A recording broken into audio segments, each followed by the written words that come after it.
todo. Ok. Hoy sí, gracias, gracias. Bien, entonces, buenas noches, primeramente a todos, ¿verdad? Compañeros y doctor presentes.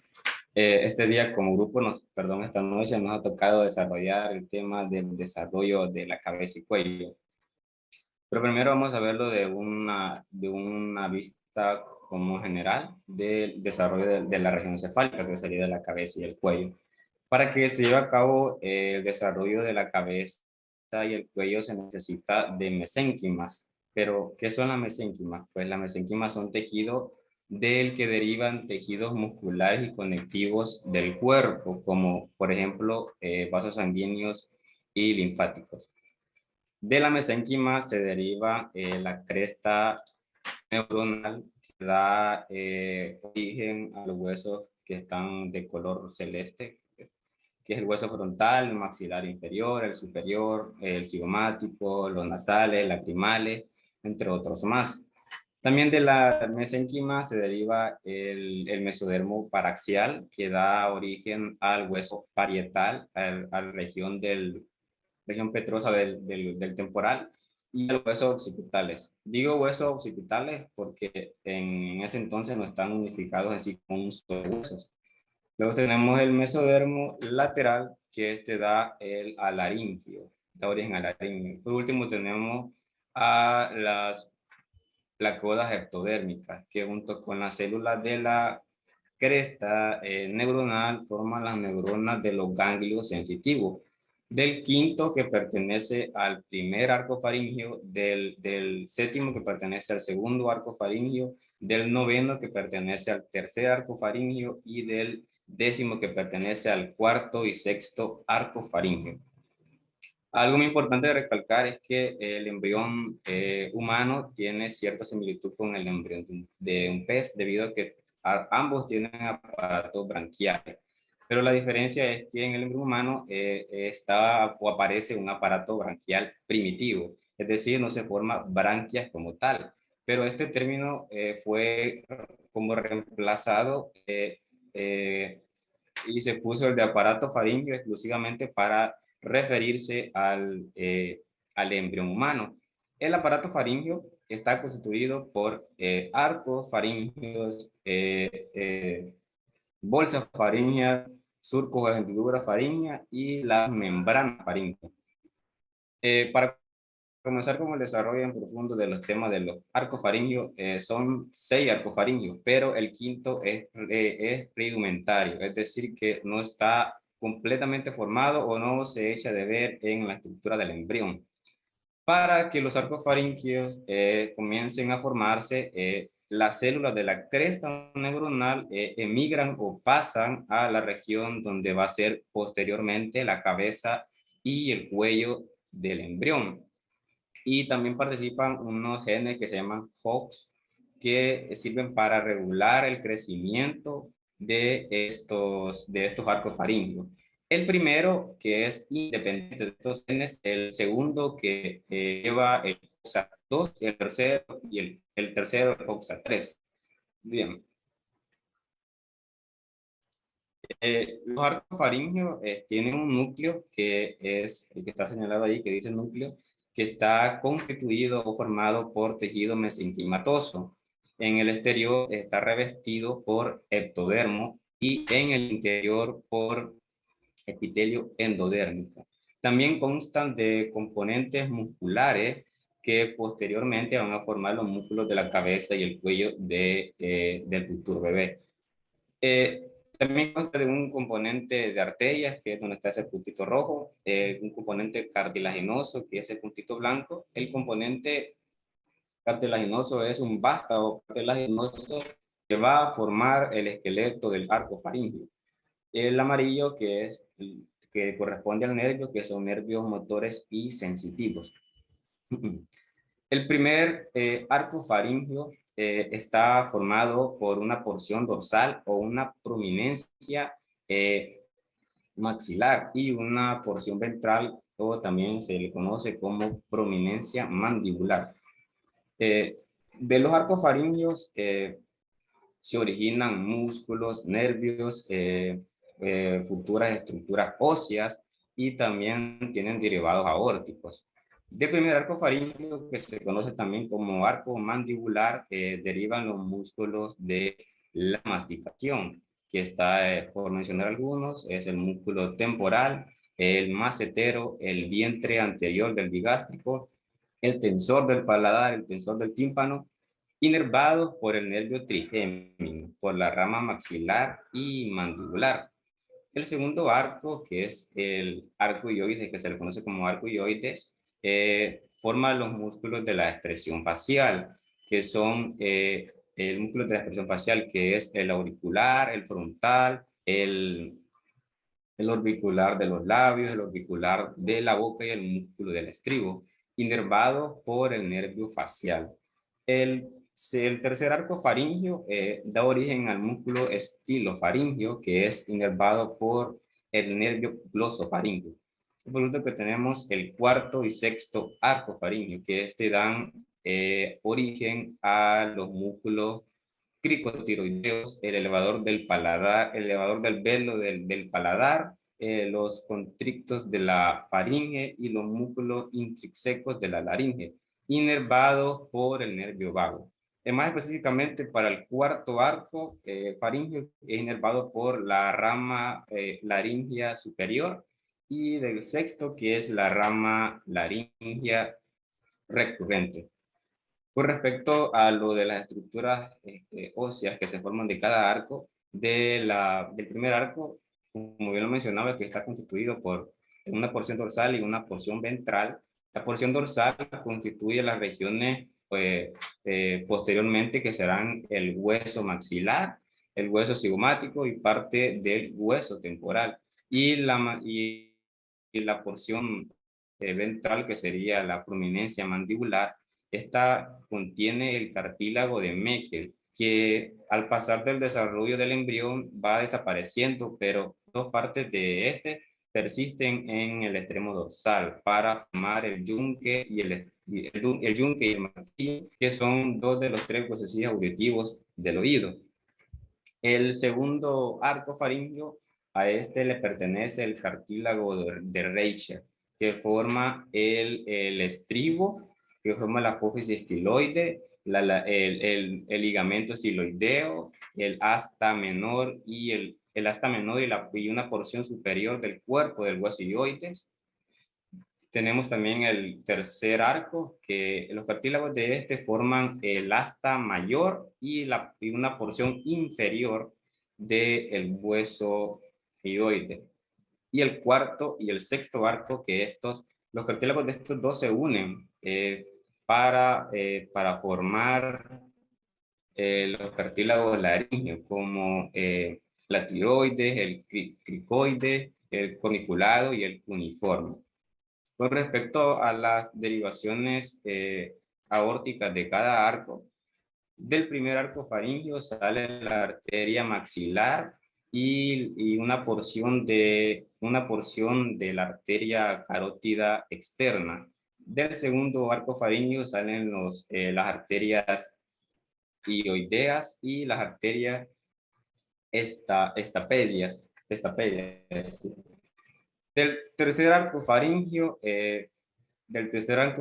nacen las arterias carótidas comunes y una porción proximal de la arteria carótida interna. Del cuarto arco faríngeo, en el lado izquierdo se forma el callado aórtico, y en el lado derecho se forma un segmento de la arteria subclavia derecha. Del sexto arco y el último, del lado izquierdo, en la porción proximal se forma la parte proximal de la arteria pulmonar izquierda, y también se forma el conducto arterioso. El conducto arterioso es el que lleva el flujo sanguíneo al bebé mientras está en la vida intrauterina. Y por último, que está del lado derecho, que forma la porción proximal de la arteria pulmonar derecha. Eso sería todo de mi parte. Muy bien, muy bien.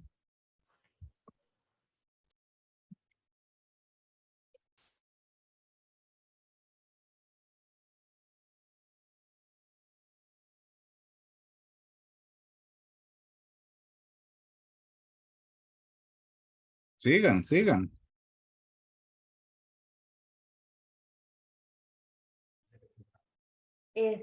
Buenas noches, yo les voy a hablar sobre lo que son las bolsas faríngeas.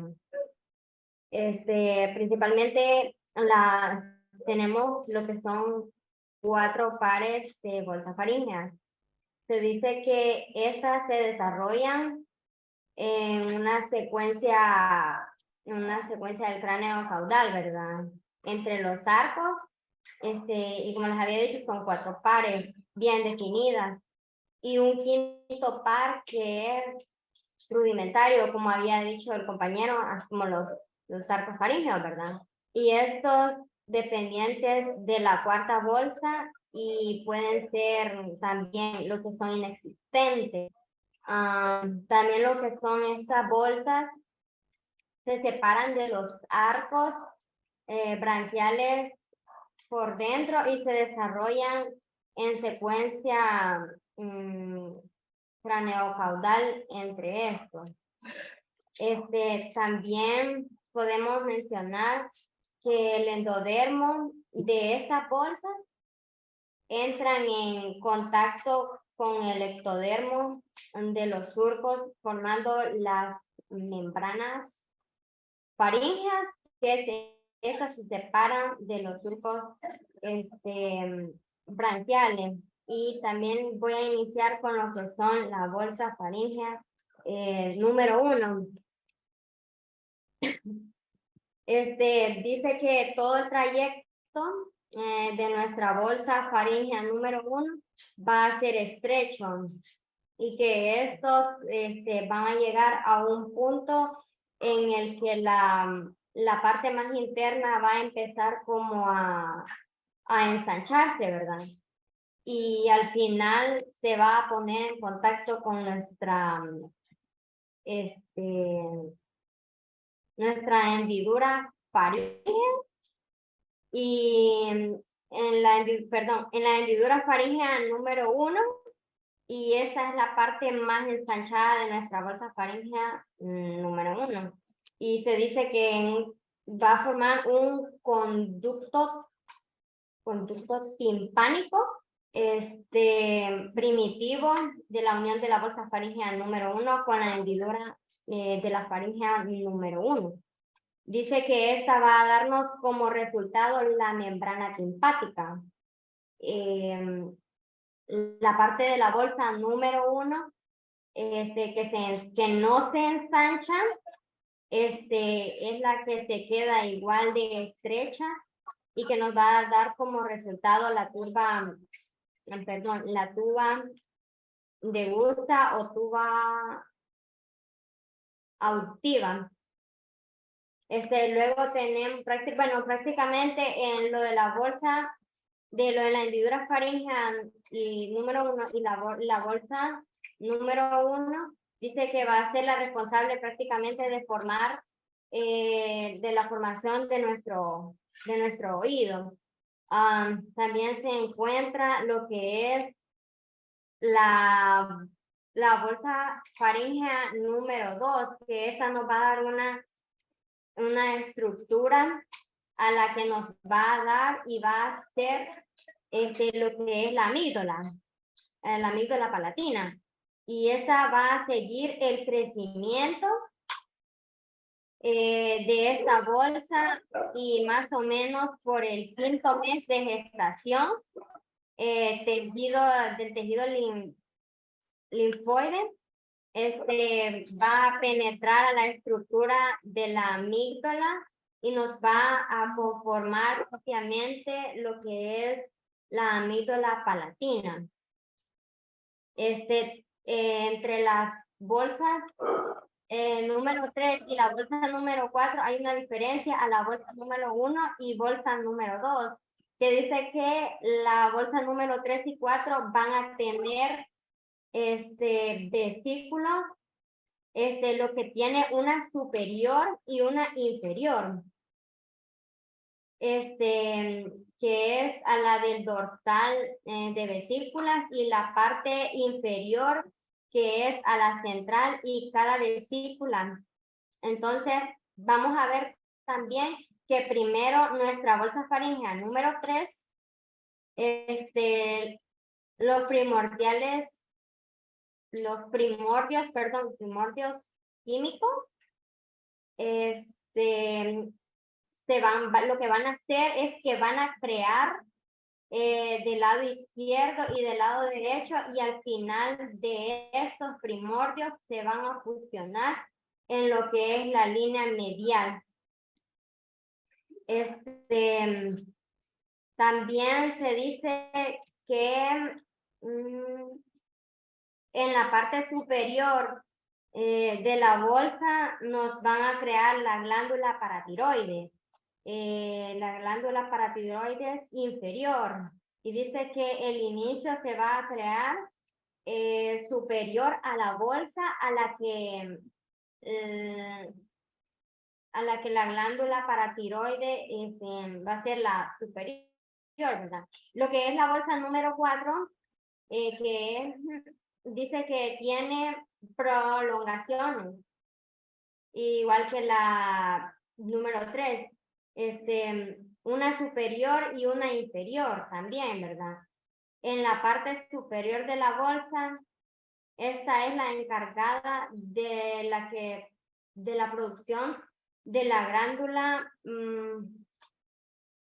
paratiroidea, y será la encargada de formar el cuerpo último braquial. Prácticamente la bolsa número 3 va a empujar a nuestra glándula paratiroidea al interior de la cuarta. Eso sería todo. Ok, muy bien, Madeline. Voy. Primero que nada, buenas noches. Quisiera saber si me logran escuchar bien. Yo sí. Bueno, para empezar, voy a hablar un poco sobre lo que son las hendiduras faríngeas. Se dice que el embrión de 5 semanas se caracteriza por la presencia de 4 hendiduras faríngeas, que antes se pensaba, que el conducto auditivo externo, por sus siglas CAE, se formaba a partir de la primera hendidura faríngea, pero esto se ha descartado, y ya que ahora se sabe que el CAE se desarrolla a partir de la invaginación del ectodermo superficial del primer arco faríngeo. El sobrecrecimiento del segundo arco, al tiempo que forma la mayor parte del oído externo, hace que la primera hendidura desaparezca. El conducto auditivo externo se desarrolla a manera de investigación del tejido del primer arco y no a partir de la primera hendidura faríngea, como se creía antes. Al inicio del tercer mes de las células del ectodermo superficial, las hendiduras del ectodermo superficial permítanme. En el piso del conducto proliferan, con lo que se constituye una placa epitelial sólida, el tapón meatal. En el 7º mes, ese tapón se elimina, y por apoptosis, lo que es muerte programada, ¿verdad? Y el revestimiento epitelial del piso del conducto participa en la formación de la membrana timpánica definitiva. En ocasiones el tapón meatal percibe hasta el nacimiento, lo que genera hipocausia conductiva congénita. La proliferación activa del tejido mesenquimatoso del segundo arco la lleva a superponerse al tercero y al cuarto. Y por último, se fusiona con el borde epicardio en la región inferior del cuello. Y la segunda, la tercera y las cuartas hendiduras pierden contacto con el exterior. Ay, no. Me está cayendo. Pierden contacto con el exterior. Las hendiduras forman una cavidad cubierta por epitelio ectodérmico, y el seno cervical desaparece en una fase posterior del desarrollo. Ahora bien, la regulación molecular del desarrollo de la cara. Las células de la cresta surgen de las células neuroepiteliales adyacentes al ectodermo superficial a lo largo de los límites de los pliegues los pliegues neurales. Perdón. La señalización mediada por la proteína morfogenética ósea es importante, ya que esta establece esta región limítrofe y luego regula la expresión esta es una proteína la que voy a mencionar y solo voy a decir su sigla, WNT1, para inducir a las futuras células a que éstas sufran una transición epitelio-mesenquima para que luego comiencen a migrar hacia el mesenquima circundante. En el romencéfalo, las células de la cresta se originan en un patrón específico a partir de segmentos denominados romomeras. Existen 8 de estos segmentos en el romencéfalo y las células de la cresta de segmentos específicos migran con la intención de poblar los arcos faríngeos específicos. Estas células tienen 3 rutas, por así decirlo, para migrar, que es la que está representada en el cartel que se nos está cayendo desde que empezamos. No sé si lo puedan ver, la verdad.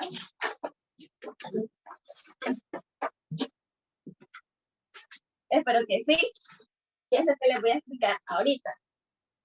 Por ejemplo, la R1, perdón, es rombomera. La R1 y la R2 se unen al primer arco, que son estas dos, se van a unir al primer arco. La 4 la 4, perdón, se une a la 2, y la 6, la 7 y la 8 se unen de la 4 a la 6. Como pudieron observar, la 3 y la 5 no son rutas, pero hay algunas, porque en ellas se forman muy pocas células, pero hay algunas que lo hacen solo con la función de migrar. Las 3 corrientes independientes son, por así decirlo, son relevantes, puesto que ellas generan indicios para la orientación de los axones de las neuronas y de los ganglios, que se forman en la región de la cabeza y el cuello. Entre algunos de los ganglios tenemos el geniculado, el vestíbulo acústico, el pronoso, el nodoso y el trigémino. Estos ganglios son producto de las células de la cresta y de las células de las placódas. En esta región, los axones del ganglio trigémino ingresan al mesencéfalo por la ruta 3, bueno, ustedes me entienden, por la R3, y los del ganglio geniculado y del vestíbulo acústico por la ruta 2 eran los del trigémino, perdón, y los del vestíbulo acústico y el geniculado por el 2 y el R4, y los de los ganglios del petroso y nodoso en la ruta 6 y en la 7, lo que corresponde a las 3 rutas de las células de la cresta. Y como les decía, no existe una proyección de axones hacia la 3 o hacia la 5. Las células de la cresta neural que arriban a los arcos faríngeos forman los componentes esqueléticos característicos de estos arcos.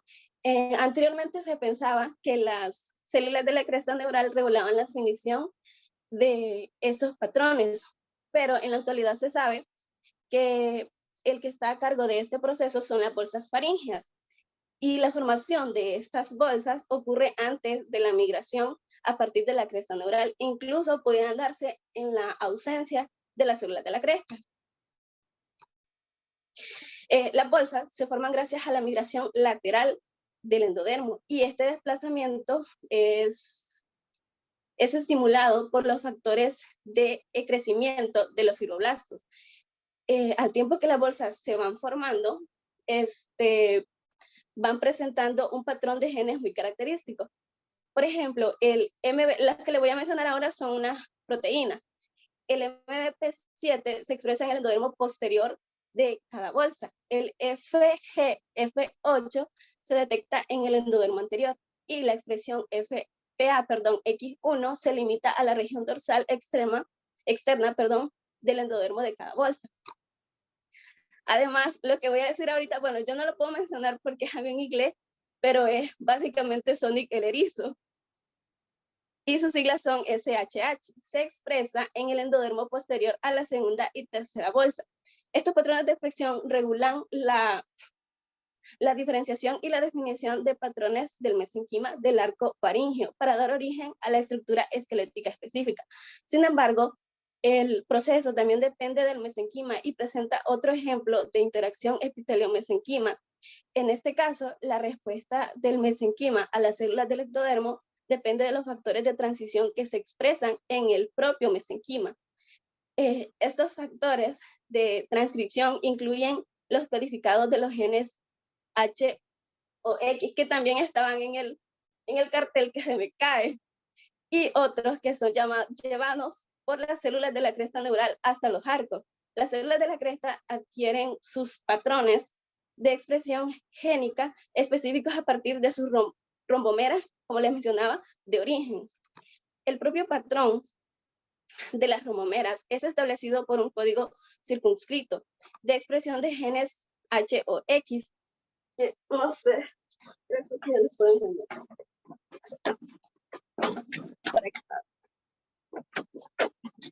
No lo puedo poner otra vez porque se va a estar cayendo. De genes como HOX, HOXA3, OXB3 y HOXD3. Los distintos patrones de expresión de los genes se codifican por factores de transcripción y permiten que cada arco responda de manera distintiva a las señales que emanan del endodermo de la bolsa, de tal modo que el primer arco forma el maxilar y la mandíbula, el segundo arco el huesoioides y así sucesivamente. El resto del esqueleto de la cara de regiones media y superior también derivan de las células de la cresta neural que migran hacia la prominencia frontonasal. En esta región las señales se emanan del ectodermo superficial y las áreas subyacentes del neuroepitelio y determinan el destino del mesenquima. De nuevo, al parecer el síndrome, es una proteína, el del Sonic el erizo y la proteína FG8 desempeñan papeles importantes en la definición de patrones de esta región, pero se desconocen las interacciones genéticas específicas. Ahora bien, vamos a hablar un poco sobre los defectos congénitos relacionados con la región faríngea. El tejido tímico y el paratiroideo tópico, debido a la migración del tejido glandular que se deriva a las bolsas, no es inusual, ya que persisten glándulas o rematentes tisulares a lo largo de su trayecto. Esto es particularmente válido para el tejido del timo porque puede permanecer en el cuello y para las glándulas paratiroideas. Las paratiroides inferiores tienen una posición más variable que las superiores y en ocasiones se identifican en la bifurcación de la arteria carótida común. Las fístulas braquiales y las fístulas braquiales se forman cuando el segundo arco faríngeo no crece como en dirección caudal sobre los arcos tercero y cuarto, lo que deja remanentes de la segunda, tercera y cuarta hendiduras en contacto con la superficie a través de un conducto estrecho.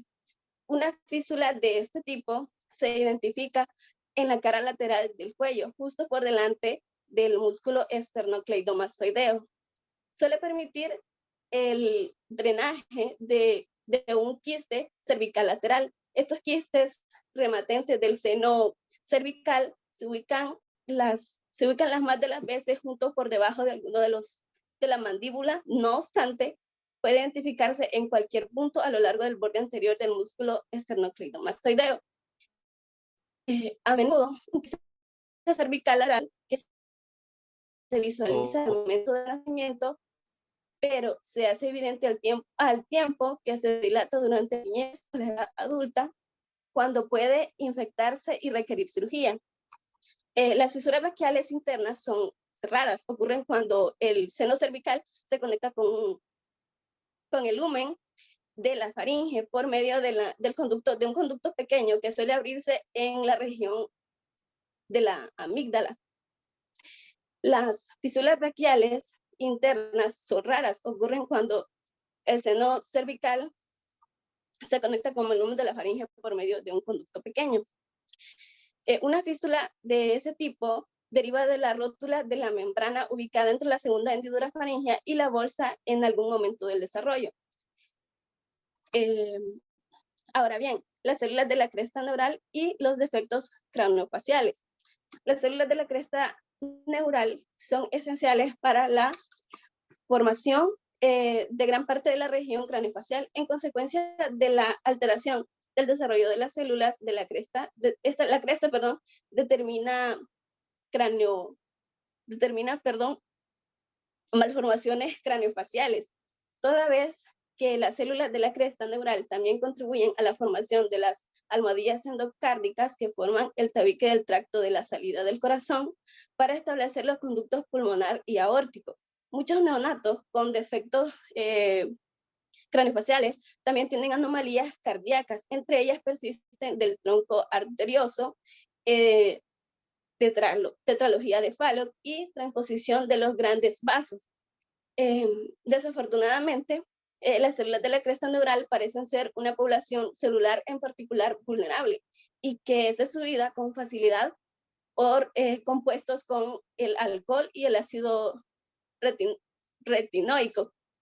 A continuación voy a mencionar algunos de los ejemplos de defectos craneofaciales en que están implicadas las células de la cresta. Como número 1 tenemos el síndrome de Treacher-Collins. Creo que lo dije bien, no sé. Este trastorno es un trastorno autosómico, denominante raro, que se observa entre 1 a 50.000 nacidos vivos, entre los que el 60% de los casos deriva de mutaciones nuevas. El síndrome se caracteriza por hipoplasia maxilar, mandibular y de los arcos cigomáticos, que pueden estar ausentes en el paladar. El paladar es hundido, es común, al igual que los defectos auriculares y externos, acompañados por la atresia de los conductos auditivos y anomalías de los huesecillos del oído, o sea, de los osículos.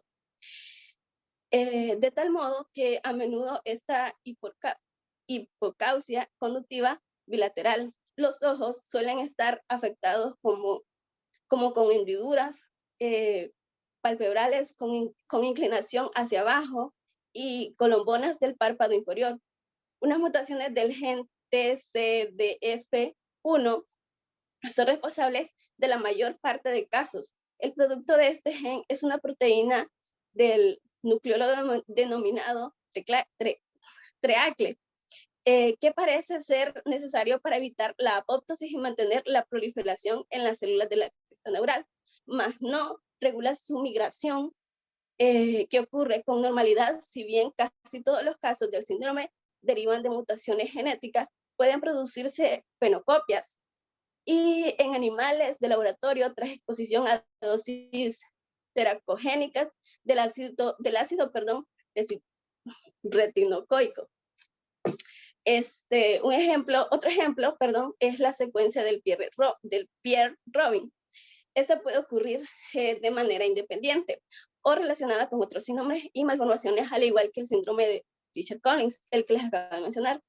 Y la secuencia de Pierre-Robin altera la estructura del primer arco, con afectación más intensa al desarrollo de la mandíbula. Los neonatos suelen mostrar una triada de microcutánea, paladar, hendido y glottosis, lengua de inserción posterior.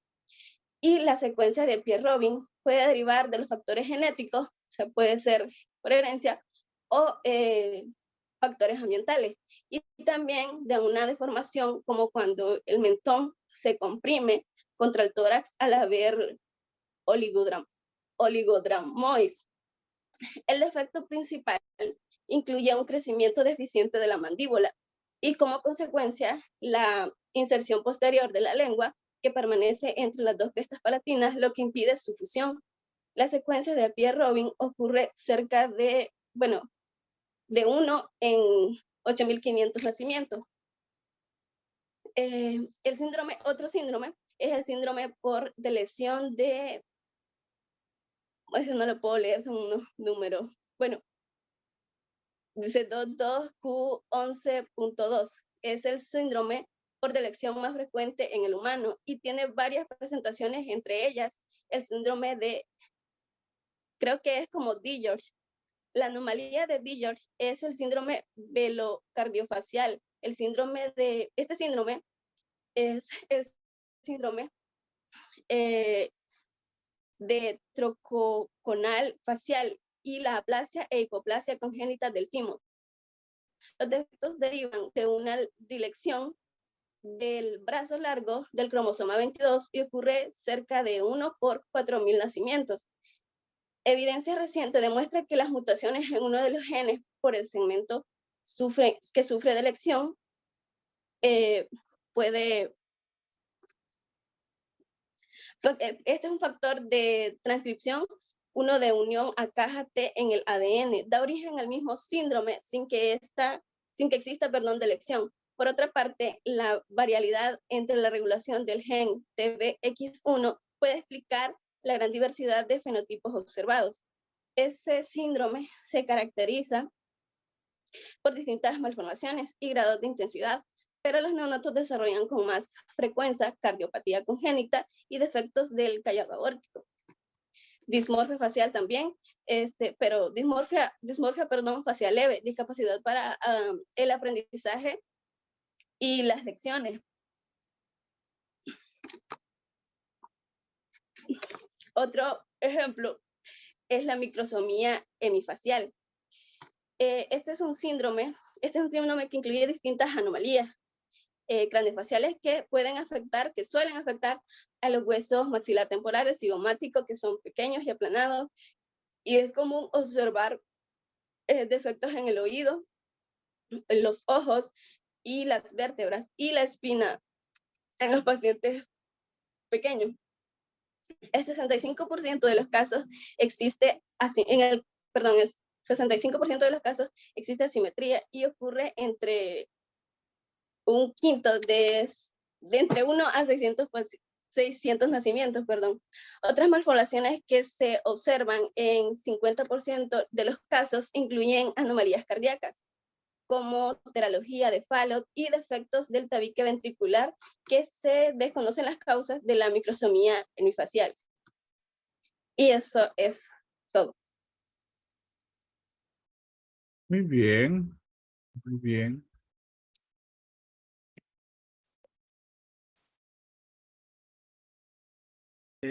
Bueno, yo les voy a hablar acerca de pues, lo que es la lengua y la glándula tiroides. Entonces, primero que nada, voy a empezar a hablar acerca de lo que es la lengua. Entonces, no sé, bueno, esta es la lengua, que no sé si se puede apreciar bien. Bueno, entonces está lo que es la lengua. Bueno, primero que nada, ¿qué es la lengua? La lengua es un órgano muscular el cual es muy móvil y esta, pues, la lengua está cubierta o recubierta por mucosa, así como también esta se encuentra fijada o anclada en lo que es el suelo de la boca. Bueno, la lengua, esta presenta diversas o múltiples funciones, las cuales estas son imprescindibles. Pero son imprescindibles porque son funciones que pues nosotros las realizamos, bueno, son funciones o características pues que la lengua realiza pues en la vida cotidiana, en la vida diaria, pues, todos los días pues, prácticamente. Entre estas funciones o características se encuentra, por ejemplo, lo que es esto es lo que es el sentido del gusto. Bueno, más adelante voy a hablar acerca de las diferentes inervaciones que posee la lengua, de los diferentes nervios, pero entre algunos de los nervios que inervan pues, la lengua se encuentran lo que son, por ejemplo, el nervio glosofaríngeo, el nervio trigémino, el nervio laríngeo superior y así, ¿verdad? Otra de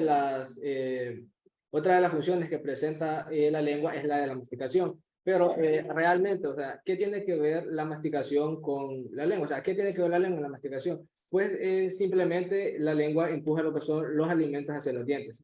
O sea, realmente es así de simple. O sea, cuando nosotros ingerimos los alimentos, entonces la lengua se encarga de acomodar o empujar lo que son los alimentos hacia los dientes. Los dientes pues se encargan de triturar los alimentos y pues se encargan de triturar los alimentos, más la producción de saliva que hay en la boca, entonces crea lo que es el bolo alimenticio que luego la lengua pues lo empuja o lo impulsa hacia lo que es hacia lo que es el esófago, pues para continuar con la digestión. Y pues aquí esta es otra de las funciones que posee la lengua, la cual es la de la deglución. Entre otras de las funciones que posee la lengua, pues se encuentra lo que es la succión y la fonción. Bueno, ahora está la lengua. La lengua esta empieza a desarrollarse o aparece en el embrión a partir de la 4ª semana de gestación embrionaria, en donde en las 4 semanas de gestación el embrión ya posee, ¿verdad? Presenta lo que son dos protuberancias laterales, una protuberancia medial y un tubérculo impar, en donde estas protuberancias, ya antes mencionadas, las 2 protuberancias laterales y la protuberancia medial, pues estas provienen de lo que es el arco faríngeo, del primer arco faríngeo. Luego pues aparece lo que es una segunda protuberancia medial. Esta segunda protuberancia medial pues también se le llama o se le denomina la cúpula o la eminencia hipobranquial. Esta eminencia hipobranquial, esta se desarrolla a partir del mesodermo, del segundo, del tercero y parte del 4º arco faríngeo. Luego pues surge lo que es una tercera protuberancia medial. Esta tercera protuberancia medial pues se origina a partir de lo que es la porción posterior del 4º arco faríngeo, en donde es esta protuberancia medial la que primero marca lo que es el comienzo del desarrollo o el proceso de desarrollo de la epiglotis, así como también pues en la parte posterior, en la parte de atrás o en la parte posterior de esta protuberancia, de la tercera protuberancia medial, pues se encuentra lo que es el orificio laríngeo, el cual se encuentra rodeado o flanqueado por lo que es la protuberancia aritenoides. Ahora vamos a pasar a lo que es la inervación de la lengua. Como mencioné al principio, la lengua posee lo que son 2 protuberancias laterales. Entonces, las protuberancias linguales laterales, estas empiezan a crecer, crecen y rebasan a lo que es el tubérculo impar. Entonces, una vez lo rebasan, estas se fusionan y cuando se fusionan, pues crean lo que son los 2 tercios anteriores de la lengua. Los 2 tercios anteriores de la lengua, también llamada o también denominada lo que es el cuerpo de la lengua, es decir, es esta zona o esta parte, no sé si la pueden ver, es esta zona. Entonces, esta zona, pues, esta zona se encuentra inervada por la rama mandibular del nervio trigémino, en donde es debido a ello, se puede determinar que es esta zona o esta región, el cuerpo de la lengua, que esta se origina a partir del primer arco faríngeo. De ahí los 2 tercios anteriores de la lengua se encuentran separadas del tercio posterior de la lengua, el cual es se encuentran separadas de por un surco. Este surco tiene forma de V, de forma de V, que tal vez no se pueda apreciar tanto aquí, es, digamos, esta zona la que más o menos estoy señalando, es el surco en forma de V, en la cual se le llama, ¿verdad? Se le denomina el surco terminal. Ahora está lo que es la región, el tercio posterior de la lengua. El tercio posterior de la lengua, también llamado lo que es la raíz de la lengua, es esta porción, esta parte de la lengua pues se origina a partir del segundo, del tercero y algunas funciones del 4º arco faríngeo, en donde pues esta región de la lengua se encuentra inervada por lo que es el nervio glosofaríngeo y pues esta parte de la raíz de la lengua se origina a partir del 3er arco faríngeo. Luego se encuentra lo que es la epiglotis y el extremo posterior. La epiglotis y el extremo posterior, estas son inervadas por el nervio laríngeo superior y pues son originarias, o sea, se originan a partir del 4º arco faríngeo. Ahora los músculos de la lengua pues se dividen en lo que son intrínsecos y extrínsecos. Entonces están lo que son los músculos intrínsecos. Los músculos intrínsecos estos se encuentran separados de izquierda a derecha y son los que se encuentran en la lengua. En donde los músculos que pertenecen a los músculos intrínsecos pues están lo que son el músculo longitudinal superior, el músculo longitudinal inferior, está lo que es el músculo vertical y el músculo transverso. Ahora está lo que es los músculos extrínsecos. Los músculos extrínsecos son aquellos que se encuentran por fuera de la lengua, pero que estos pues ayudan a movilizar la lengua en conjunto. En donde entre los músculos que se encuentran aquí, pues está lo que son el músculo, el geniogloso, el hiogloso, el estilogloso, el palatogloso, pues yo creo que son todas. Y de ahí, pues, bueno, ya digamos a manera de resumen en todo lo que he mencionado, pues, está la lengua es un músculo, es un órgano muscular. La lengua es un órgano muscular, el cual se origina o se desarrolla a partir de la cuarta semana de desarrollo embrionario. Ahora, la lengua se puede decir que se divide en tres regiones o en tres partes, en donde está la primera parte, que son los 2/3 anteriores de la lengua. A estos también se le llaman el cuerpo de la lengua, y pues estas se encuentran, bueno, surgen o son originadas a partir del primer arco faríngeo, y pues estas son inervadas por la rama mandibular del nervio trigémino. Esta es lo que es la segunda, está lo que es el surco terminal, la cual separa el cuerpo de la lengua con la raíz de la lengua. Esta es lo que es la raíz de la lengua. La raíz de la lengua, esta se encuentra inervada por lo que es el nervio glosofaríngeo, y pues esta es originada, o sea, se origina principalmente o mayoritariamente del tercer arco faríngeo.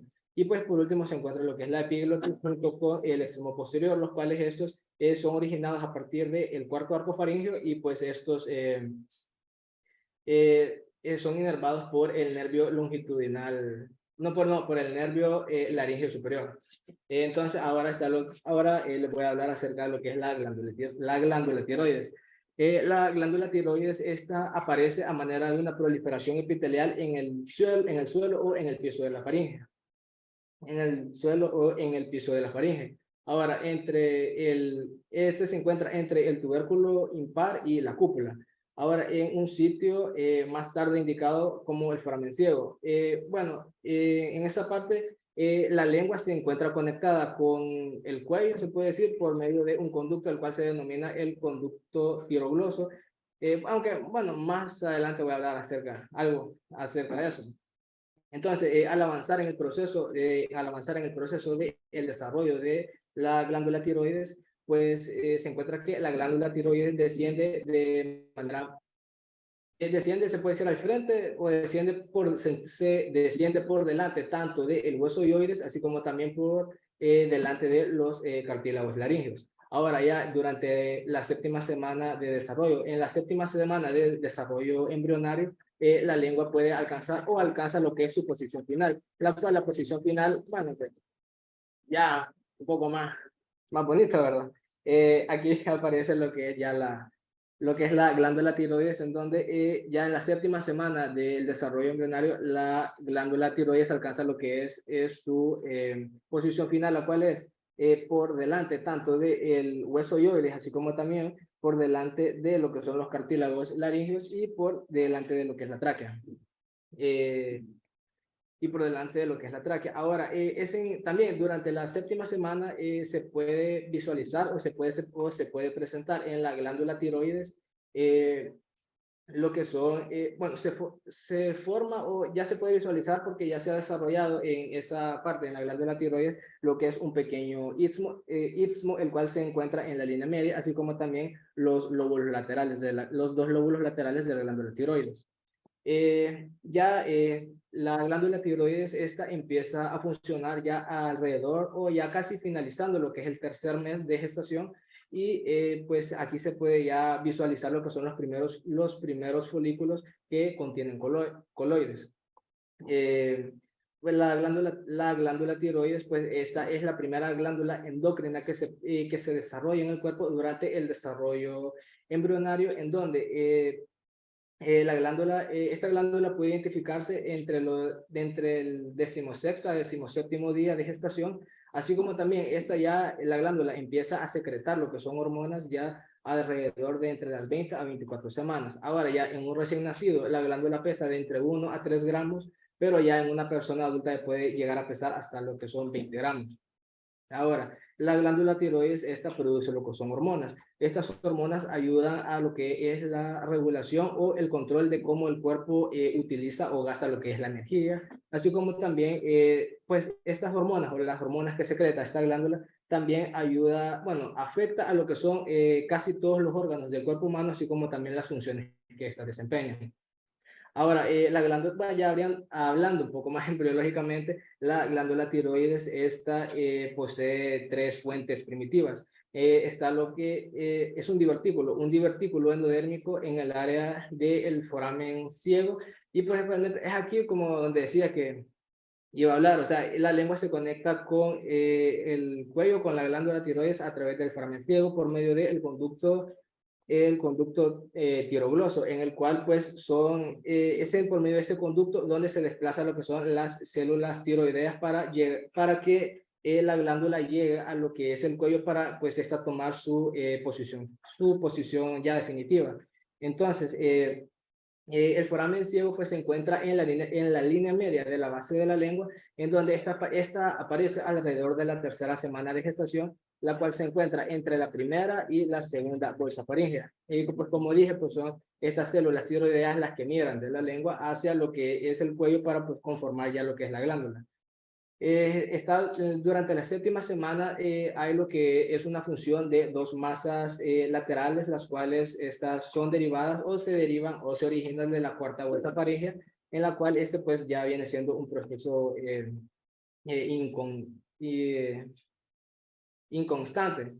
Bueno, ahora ya solo como un ejemplo ya para finalizar, ya en correlaciones químicas está lo que son el quiste tirogloso. El quiste tirogloso pues son remanentes que quedan de este conducto tirogloso, pues, pues que no se elimina, ya que se me olvidó mencionar, el conducto tirogloso, una vez ya migran las células tiroideas hacia lo que es el cuello, pues este conducto empieza a atrofiarse y pues ya a desaparecer. Entonces estos quistes son aquellos remanentes que quedan de este conducto. Entonces, pues esa sería mi participación, así que gracias.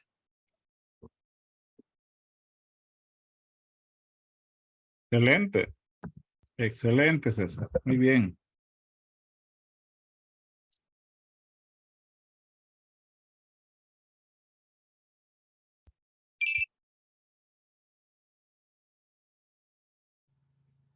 Bueno, buenas noches. A mí me toca hablarles sobre la cara. En la literatura de Larman dice que al final de la cuarta semana, la cresta neural del primer arco faríngeo va a formar dos prominencias, las cuales se ven, las cuales una de ellas es la prominencia maxilar.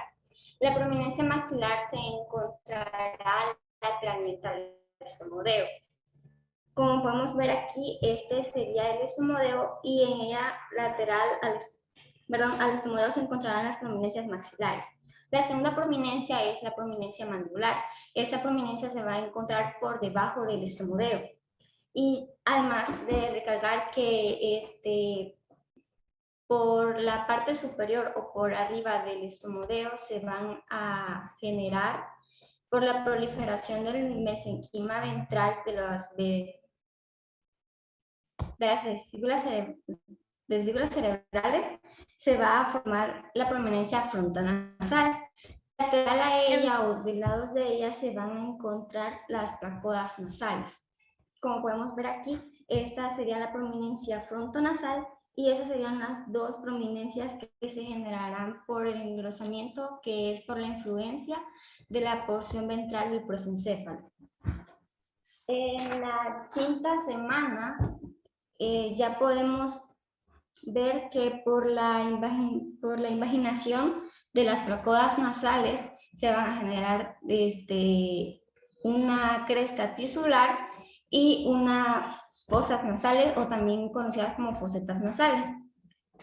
Estas fosas nasales son estas negras que están aquí, son pequeñas, que ya en adultos son las partes por donde pues nosotros podemos adquirir aire, podemos respirar. Y en forma también de la cresta tisular, en forma de herradura, podemos ver que se generan dos prominencias, que es la prominencia nasal lateral, que es la de color azul, y la prominencia nasal medial, que es la de color amarillo. También se dice que el crecimiento en dirección medial de las prominencias maxilares va a comprimir a las prominencias nasales mediales, que esa va a hacer que esas dos se fusionen. Y al tener su fusión, se va a hacer una fusión en línea media. Y junto con la fusión también de las prominencias maxilares, vamos a crear el primer labio, que es el labio superior, que aquí ya lo podemos ver fusionado. Sería el primer labio superior y el labio inferior va a depender de la prominencia mandibular.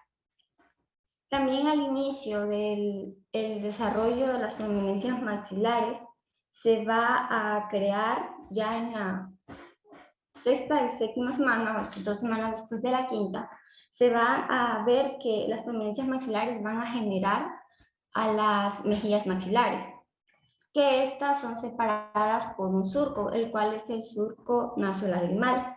El surco nasolagrimal va a desprender un cordón epitelial. Este cordón epitelial que es sólido, originará un conducto nasolagrimal. Ese conducto nasolagrimal, su extremo superior se va a ensanchar formando las bolsas lagrimales, que al final esas prominencias nasales laterales y las prominencias maxilares se van a fusionar y ya se va a generar completamente, como podemos ver aquí, las mejillas. También que con estas fusiones se va a empezar a ver el desarrollo de la nariz. Con la fusión de las prominencias maxilares y las prominencias maxilares y nasales laterales, se van a ir ya formando, ya con la fusión también de las prominencias nasales mediales, se va a ir viendo su formación. Y la nariz se dice que está compuesta por 5 prominencias, la cual es la prominencia frontonasal. La prominencia frontonasal da origen al puente de la nariz. La prominencia nasales mediales dan origen al dorso y la punta de la nariz. Y las prominencias nasales laterales dan la formación a las alas nasales de la nariz. Y también les hablaré un poco acerca del segmento intramaxilar, también llamado premaxilar.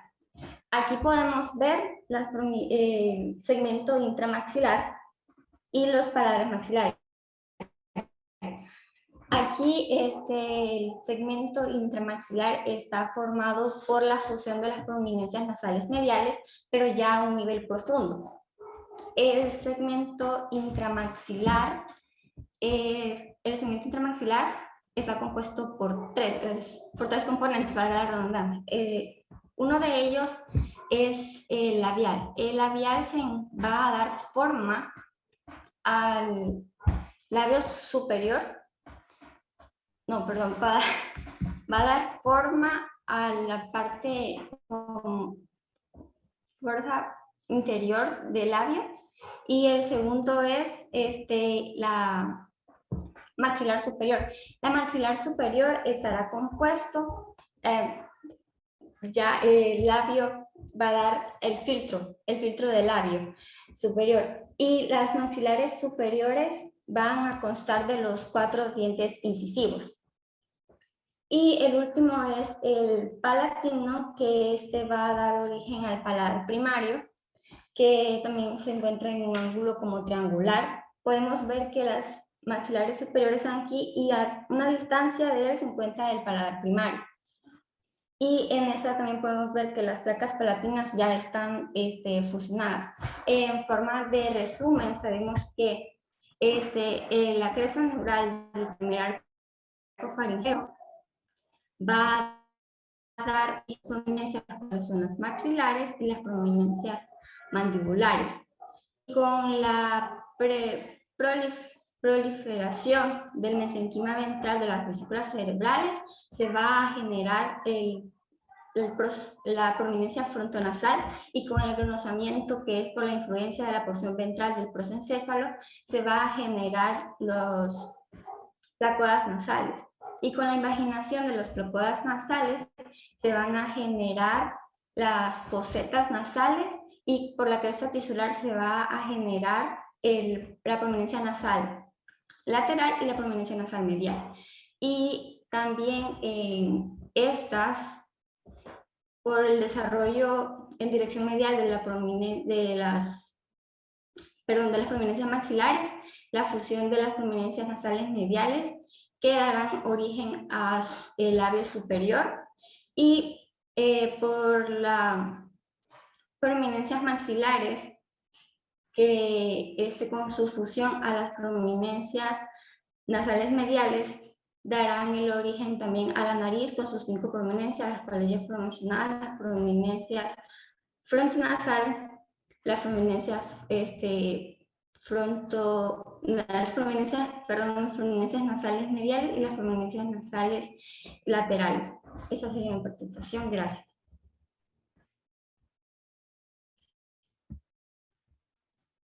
Ok, muy bien. Bien, primeramente, buenas noches. Siguiendo con el tema, les explicaré lo que es el paladar secundario según la anatomía médica del acma.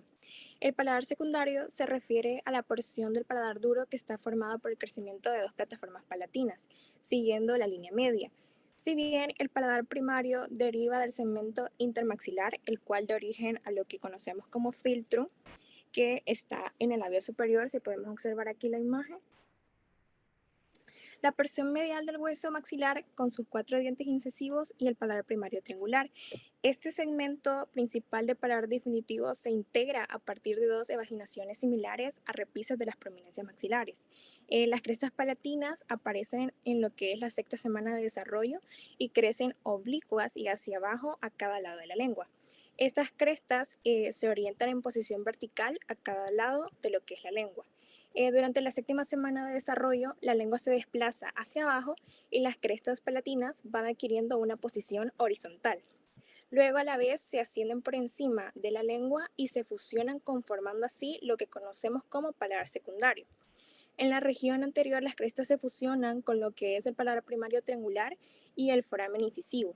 En la 10ª semana del desarrollo embrionario, estas crestas se fusionan entre sí y con el tabique nasal, siguiendo lo que es la línea media. Al mismo tiempo, se da esta fusión y el tabique nasal crece hacia abajo y se une a lo que es la cara cefálica del paladar recién formado. Si bien es cierto que la embriología del paladar es compleja, es con un proceso crítico por etapas hasta que sigue lo que viene siendo la línea media, y esta interrupción en este proceso puede dar lugar a lo que son trastornos de hendidura, que les voy a mostrar aquí. Ese sería un ejemplo. Y de una forma un poco más compleja, el proceso de lo que es el paladar secundario, se puede decir que las prominencias nasales mediales se fusionan y descienden. El paladar primario se desplaza hacia atrás y los procesos palatinos se fusionan entre sí y con el tabique nasal. Luego de esto se forma lo que es el paladar secundario. El paladar primario se fusiona con el secundario y sigue lo que es el punto de fusión, que es marcado por un foramen incisivo. También se forma lo que es el paladar duro. Otra parte sería la formación del paladar y el desarrollo de los tejidos duros. El paladar primario se desarrolla en el periodo de la 5ª y 6ª semana de desarrollo embrionario, mientras que el paladar secundario en la 7ª y 8ª semana. ¿Qué se necesita para que se forme lo que es el paladar primario? Los procesos nasales medios se unen en superficie y en profundidad, surgiendo así una estructura embrionaria llamada segmento intermaxilar o premaxilar. Dicha estructura está constituida por 3. La primera sería lo que es el componente labial, la segunda el componente maxilar y el componente palatino. Luego, al final de la 8ª semana de desarrollo embrionario, la lengua desciende al piso o suelo de la boca, los procesos palatinos laterales o crestas cambian de dirección dirigiéndose hacia arriba y luego se orientalizan, lo que facilita el contacto entre sí. A la 9ª semana, ambos procesos palatinos aparecen en disposición horizontal, muy aproximados pero no unidos. Hasta la 10ª semana, el paladar secundario sí se fusiona con lo que viene siendo el paladar primario. Como vestigio de esta unión entre ambos paladares queda el agujero que conocemos como incisivo o palatino anterior. De esta forma, la cavidad bucal y las cámaras nasales quedan separadas unas de otras, lo que en futuro a este ser humano en desarrollo le va a permitir respirar y comer de forma simultánea. Una significación clínica puede ser de que el desarrollo del paladar secundario comienza en la 6ª semana de embarazo y puede provocar una hendidura del paladar cuando el desarrollo va mal. Esto se debe a 3 mecanismos principales que pueden causar esta falla. El primero es un retraso de crecimiento, una obstrucción mecánica, una disfunción epitelial de la línea media y luego les voy a explicar lo que es el desarrollo de las fosas nasales. Desde un punto anatómico, las cavidades nasales son 2 conductos dispuestos en sentido anteroposterior entre la base del cráneo por arriba y el techo de la boca o cavidad palatina por abajo. ¿Cuándo y dónde comienza el desarrollo de las cavidades nasales? Estas inician su desarrollo en la 4ª semana. ¿En dónde lo hacen? Para ubicarnos bien, vamos a ver una vista frontal del embrión de 4ª semana en donde se observa lo que es el estomodeo. El estomodeo es una depresión que está delimitada por 5 grandes prominencias, lo que anteriormente lo había explicado mi compañera, y que tiene como piso lo que es la membrana bucofaríngea. Se puede ver que en un proceso de reabsorción, cuando ella desaparece, el estomodeo comunica ampliamente con el intestino faríngeo. ¿Cuáles son las estructuras que delimitan ese estomodeo? Hacia la parte cefálica encontramos lo que es la prominencia frontonasal y luego a los lados más caudal encontramos el proceso maxilar y el proceso mandibular. ¿Dónde se ubica la zona que va a dar lugar a las cavidades nasales? Esta zona se llama placoda nasal, que en esta misma imagen la podemos observar, placoda nasal. Es un engrosamiento ectodérmico que se ubica en la zona inferolaterales de la prominencia frontonasal. ¿Cómo evolucionan estas placodas nasales? Evolucionan a partir de lo que conocemos como tejido conjuntivo que está debajo de este ectodermo que es inducido a proliferar. Esta proliferación es fundamentalmente en la periferia de la placoda y trae como consecuencia que se formen unos pliegues elevados, que lo voy a mostrar en esta imagen. Tienen forma como de herradura, lo cual pasa a verse así, a desarrollarse así, cuyas zonas abiertas se dirigen hacia la cavidad oral en formación. Esta delimitación de estas 2 elevaciones hacen que la porción central de la placoda se hunda formando a la fosa nasal, y las 2 elevaciones corresponden a la prominencia nasal medial y la prominencia nasal lateral. Entre ellas se van a fusionar y van a dar lugar a lo que viene siendo la prominencia intermaxilar, que está constituida por el filtro.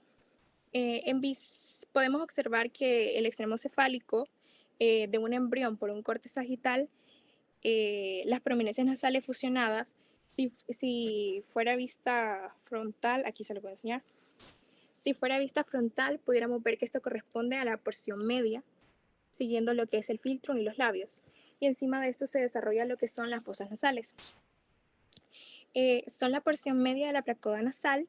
El ectodermo, después de proliferar, y esta proliferación va a abrir camino a lo que es la mesenquina subyacente y entre el encéfalo en desarrollo junto con la cavidad bucal.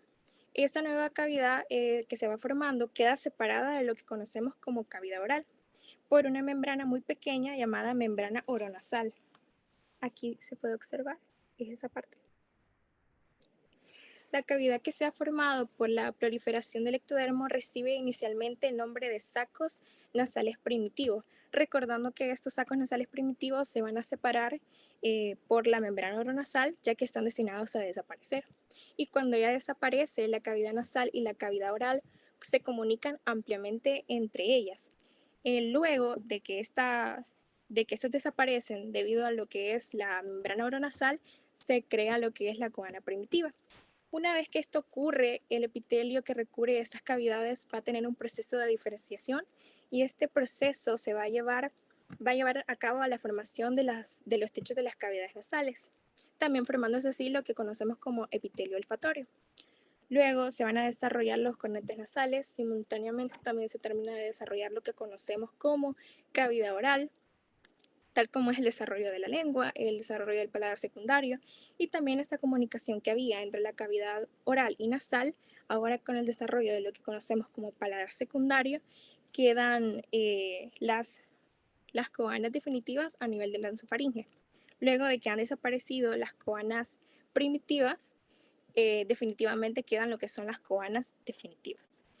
Concluyendo con el desarrollo de la formación del primer órgano del aparato respirativo, que conocemos las fosas nasales o cavidades nasales, como le queramos llamar, entendemos que se forman a partir de una estructura llamada placodas nasales, básicamente en lo que es el ectodermo, de la prominencia frontonasal. Estas placodas nasales se reconocen sus dos prominencias nasales, medial y lateral, con el desarrollo del episodio cráneo. Las fosas nasales pasan por un proceso de proliferación del ectodermo y que labran unos túneles que se formaban entre el encéfalo de desarrollo y entre la cavidad oral. Están separados por la membrana oronasal, la cual después se encarga de desaparecer en su momento las dos cavidades que conocemos como coanas primitivas y después da lugar a que se creen las coanas definitivas y se crea también lo que es el epitelio olfatorio, que es el que reviste las cavidades y que va a ser un proceso de rediferenciación para el desarrollo en sí. Y luego se van a formar los cornetes para luego dar lugar a lo que conocemos como paladar secundario, para que finalmente lo que conocemos como cavidades nasales y orales queden separadas. Y hasta aquí llegaría mi participación.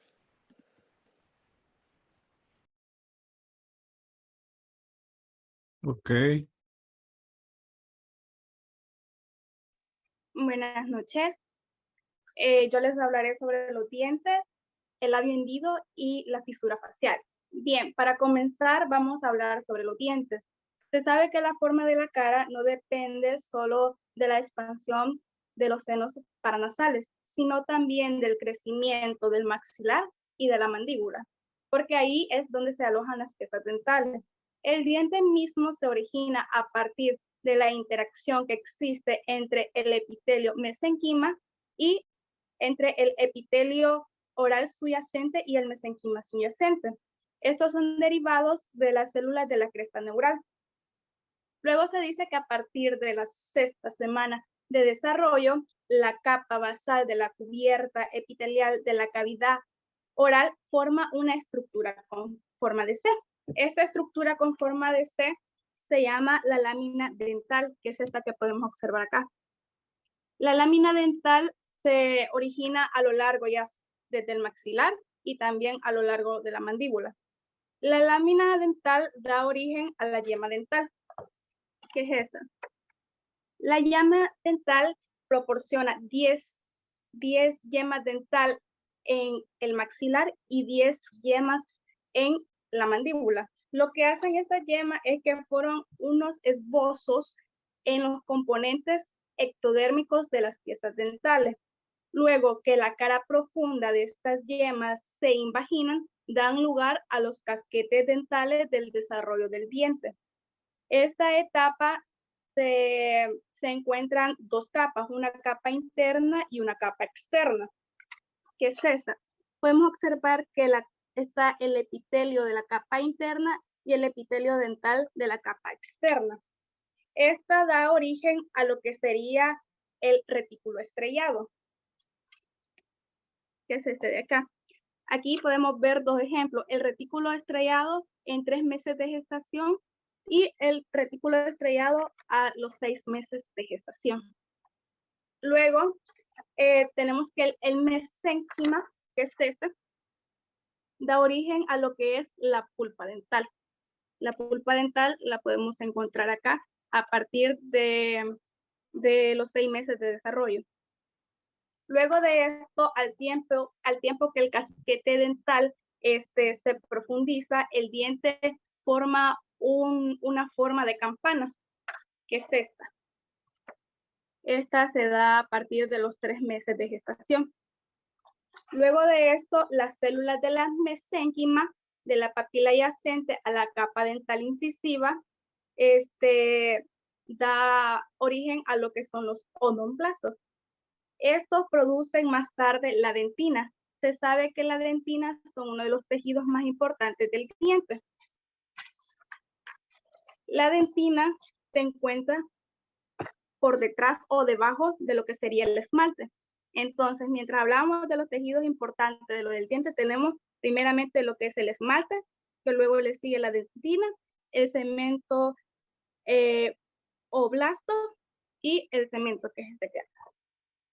Bien, para finalizar con el tema de los dientes, vamos a decir que la erupción de los dientes deciduales, o más bien conocido como los dientes de leche, se dan a partir de entre los 6 y 24 meses tras el nacimiento.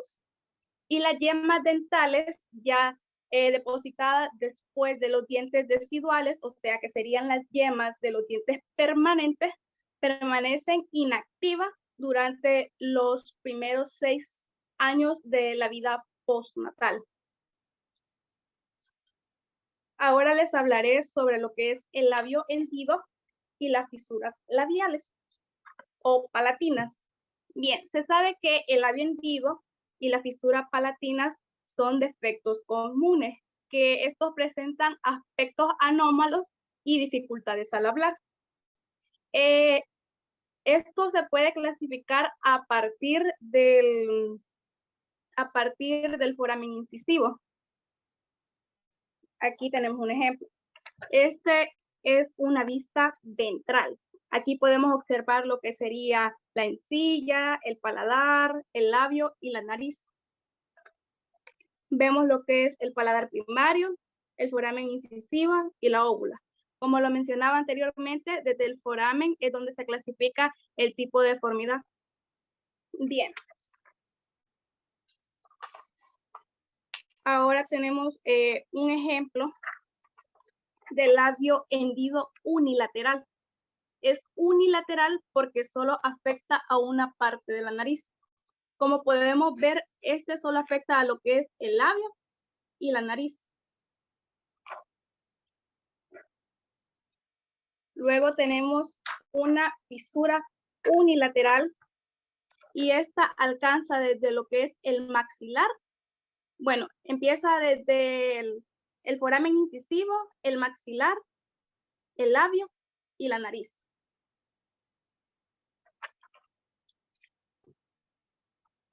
Y ahora tenemos una fisura bilateral.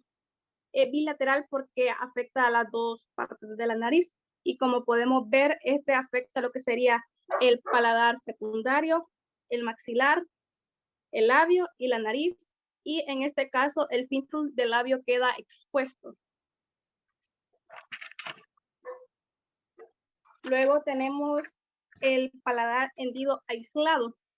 El paladar hendido aislado parte a partir del foramen incisivo hasta la óvula, que es este de acá. Y por último, tenemos lo que sería el paladar hendido combinado con el labio hendido anterior unilateral. Este afecta prácticamente a todos, es una combinación de todo, porque ya afecta lo que sería a la nariz, al labio, al maxilar, parte a partir del foramen incisivo hasta la óvula. Entonces este es el que afecta a todo. Bien, se sabe que esto es una anomalía o defectos que se dan por la falta de fusión que se dan entre los huesos, aunque también existe un síndrome que es el síndrome de Van der Waals, que este es un síndrome genético. Pero sin embargo, este tipo de deformidades también se pueden dar porque la madre ha tenido embarazos muy seguidos por el tabaco, porque se alcoholiza o porque consume antibióticos anticonvulsivos, o por otro tipo de antibióticos, o que se pueda presentar a radiaciones muy peligrosas. Hasta aquí termina mi participación, doctor. Ok, chica, muy bien.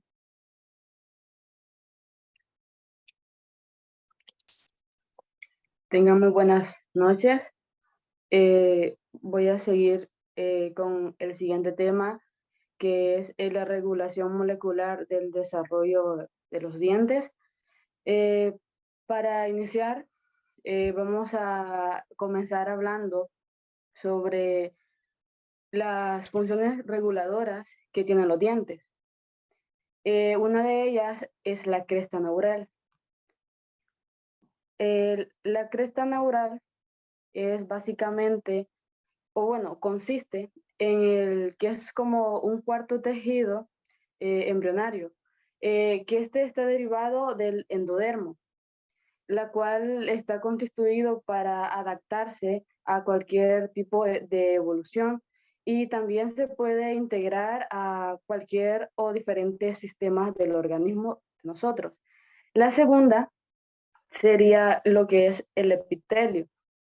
Básicamente, el epitelio son capas de células, o sea, y estas capas de células se encargan de cubrir todos los órganos huecos y también a las glándulas. Y también estas células conforman la superficie exterior del cuerpo. Y la otra sería el mesenquima.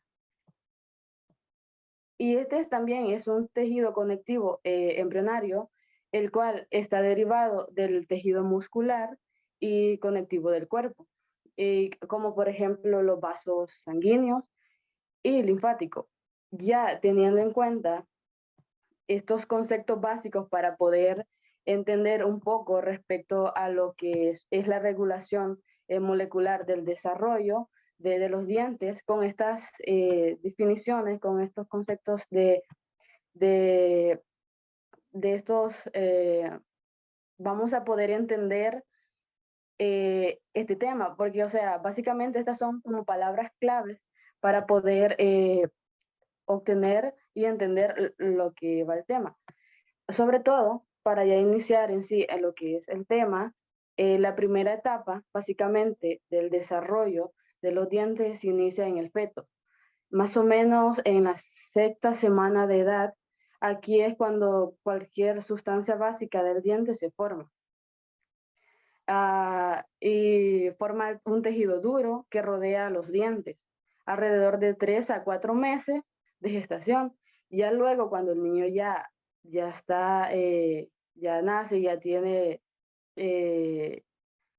cierta etapa, ya le salen o sea, ya sobresalen los dientes de la encía. Por ejemplo, tenemos a los que son, por ejemplo,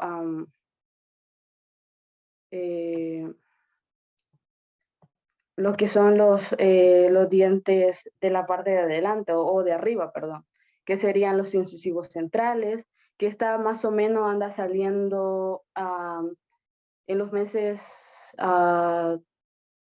que ya cuando están un año o algo más o menos así, los incisivos laterales, los colmillos, los primeros molares, los segundos molares, y en la parte de abajo salen los segundos molares primarios, los primeros molar primario, el colmillo, el incisivo lateral e incisivo central.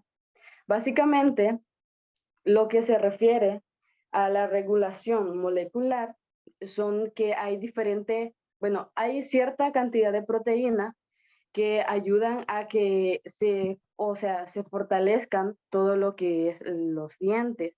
Básicamente, para esto hay genes que se titulan OX.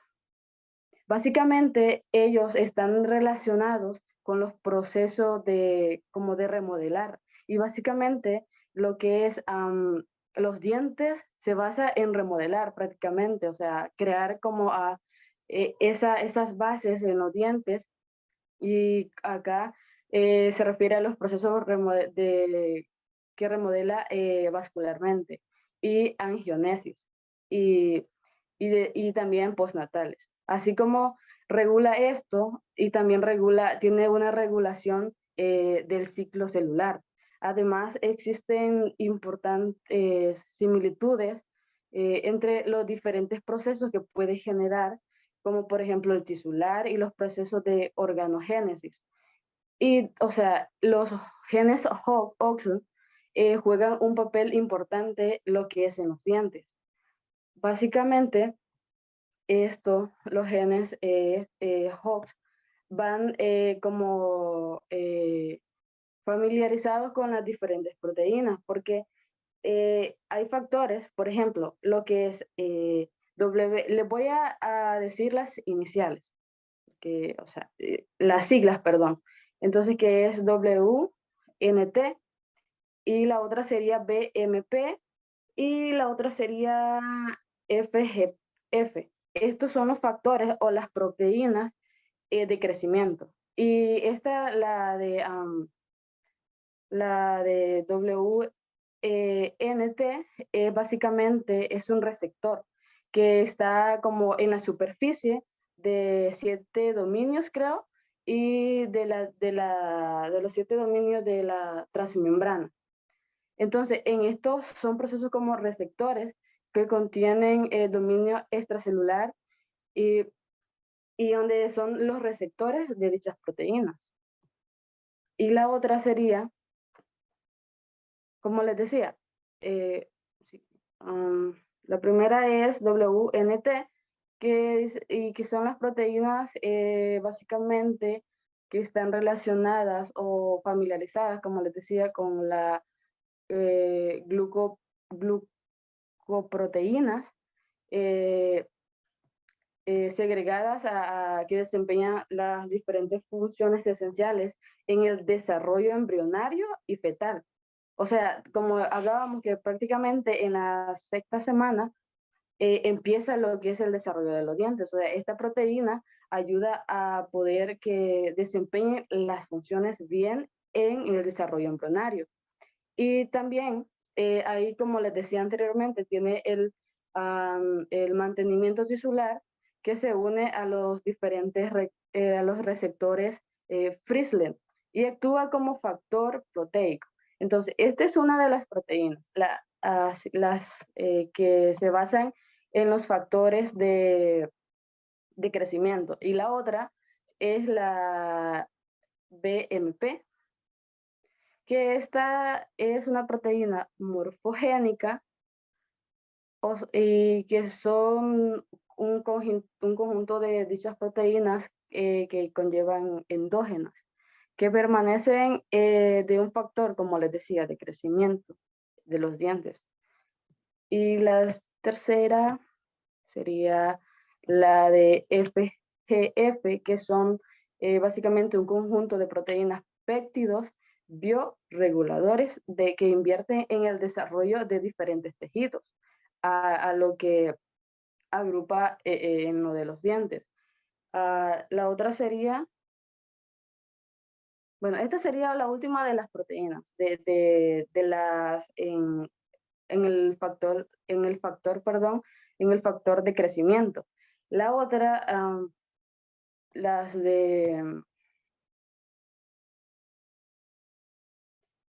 otra serían de factor de transcripción, que son las siglas son MSX1 y MX2. Prácticamente estos son como genes también. Entonces, y estos son que dice que también, permítame.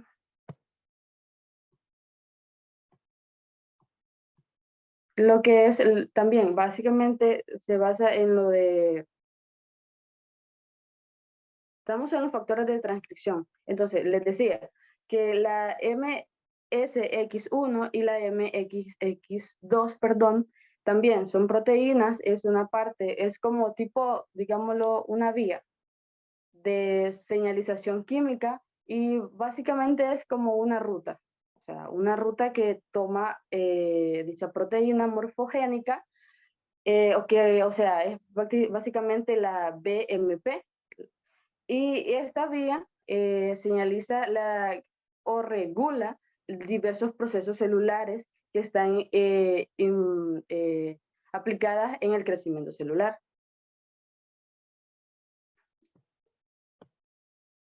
Entonces, las sustituciones de los dientes, se puede decir que ya mi compañera Celia hablaba sobre la yema de los dientes, que esto es una capa importante porque en esto permanece que puede estar en la cara lingual del diente. O sea, básicamente como le llamamos dientes de leche. Entonces, aparece durante el tercer mes de desarrollo y permanece en estado latente y aproximadamente hasta el sexto año de la vida postnatal. Y esto sería toda nuestra participación. Espero hayan entendido un poco respecto al tema que nos ha correspondido como grupo. Espero que sea de vital ayuda para ustedes y esto ha sido todo y gracias por poner atención. Muy bien, muy bien. Vamos a ver. La mayor parte de esta... ¿Me escuchan? Sí. Sí. Sí, muy bien. La mayor parte de estas estructuras de las que ustedes hablaron, de las bolsas faríngeas, de las hendiduras, de los arcos faríngeos, tienen origen en unas células embriológicas. ¿Cuáles son esas células?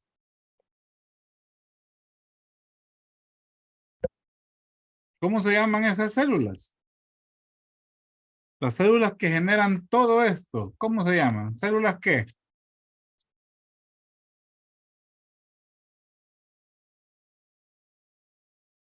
Ah. ¿Cómo se llaman estas células?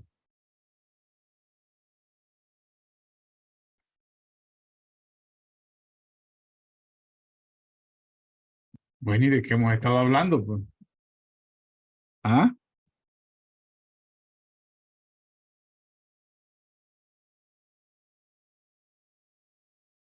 ¿Cómo se llaman las células que se invaginan a través del surco primitivo y que tienen acceso a la zona intermedia entre el epiblasto y el hipoblasto? ¿Cómo se llaman estas células?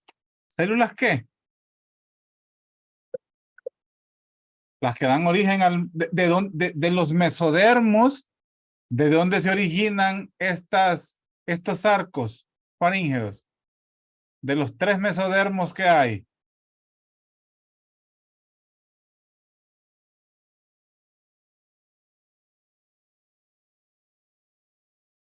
De la mesenquima, no. ¿Qué? Explíqueme eso. Angular. No, ajá, María. ¿María qué? Leticia Castillo Guevara. Ah, vaya. Ajá, Leticia. Dígame, ¿qué me estaba explicando de la mesenquima? Que es la que se origina en el endodermo y el ectodermo. ¿Qué es la ¿Qué es lo que da? ¿Qué es la mesenquima, pues? ¿Qué es la mesenquima? Es la que da paso a las células dentro de la cresta neural y del endodermo y ectodermo. Espéreme, ¿para usted la mesenquima es una estructura? Se podría decir que no, ¿verdad? Ajá, no. Pero que sí da origen en lo que viene siendo la derivación de las células de la cresta neuronal. Sí, se llaman células mesenquimatosas o células mesenquimales. Esas son las que han dado origen a todo esto de lo que ustedes han hablado. Leticia, ¿qué? Castillo Guevara. Castillo Guevara. Castillo Guevara, muy bien. Muy bien, Leti. Muy bien. Vamos a ver. ¿Y en qué semana inicia esto? Este tema, ¿en qué semana? De la cuarta a quinta semana. Vaya, usted déle chance, Leti. Dele chance, usted ganó puntos. Vamos a, ¿cómo fue? Albert, Anthony. En la cuarta. Cuarta semana, muy bien. Albert Anthony, está, pues no te hallo. ¿Qué apellido es Albert? Algueta. Aquí está. Sí. Muy bien. Vamos a ver. ¿A qué da origen? ¿Cuáles son los procesos que se originan del primer arco faríngeo?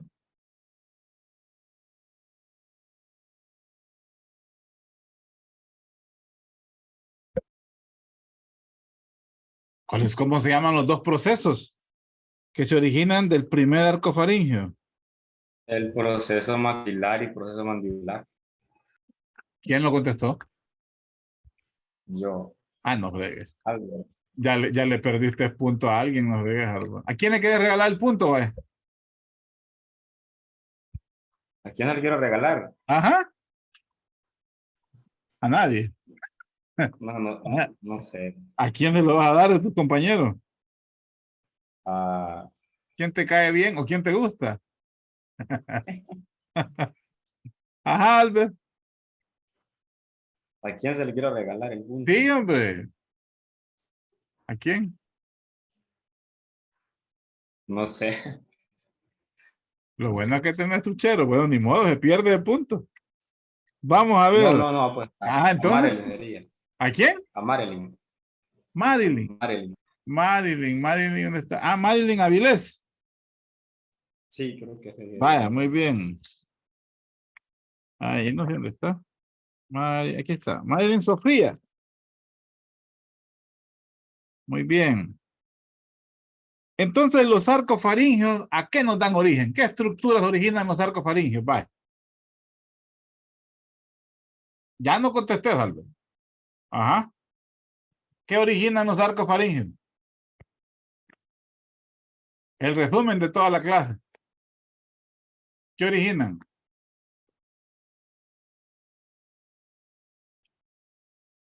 Hombre.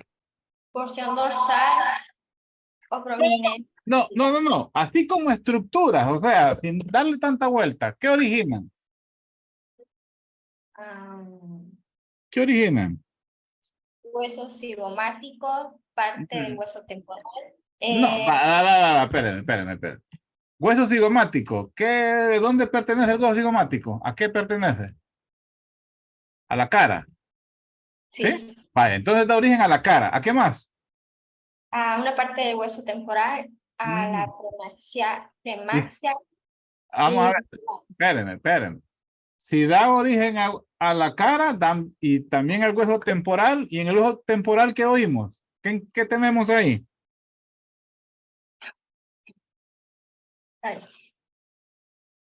Parte de la cavidad auditiva. ¿Qué más?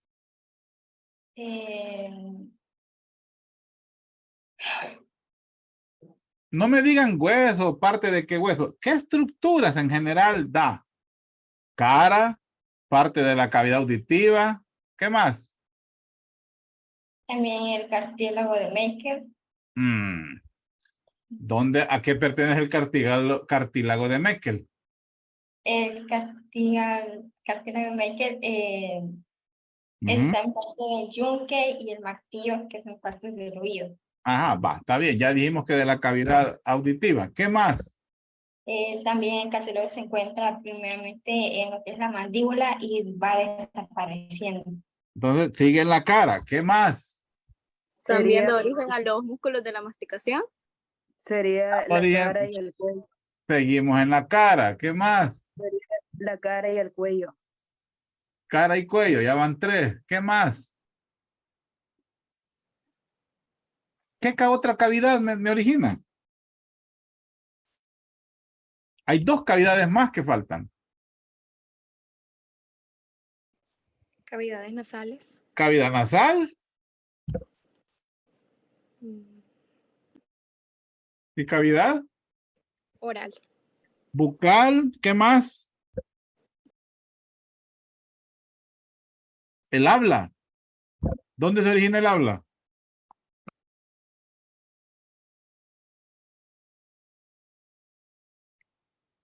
Híjole, si este es el resumen de la clase.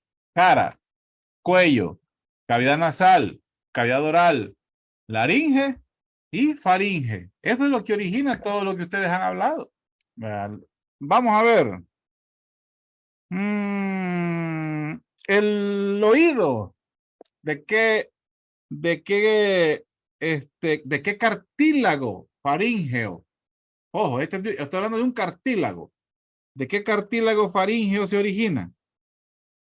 Lo acaba de decir usted, Katia. Ajá. ¿De qué cartílago se origina el oído? Cartílago de Meckel. De Meckel. De Meckel. Muy bien, cartílago de Meckel. Este fue regalo. Es Katia, ¿qué? Katia Merlos. No, Jessica. Katia... Jessica. Perdón. Jessica Merlos. Jessica Merlos. Pucha. Yo como Katia veo ahí. No, Jessica, perdón. Usted sí, yo estoy mal. Yo estoy viendo mal.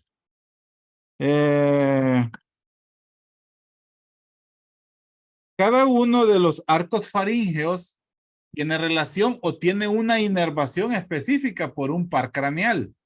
¿Cuáles pares craneales están involucrados con los arcos faríngeos?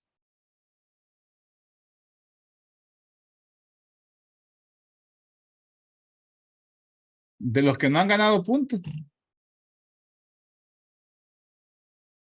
El primer arco faríngeo, ¿qué par craneal lo inerva?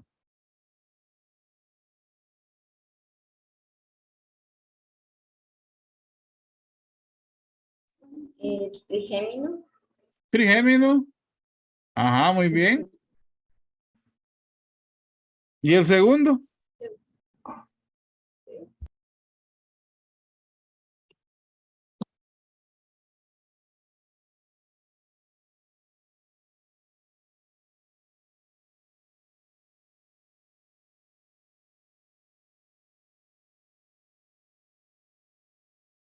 Nada.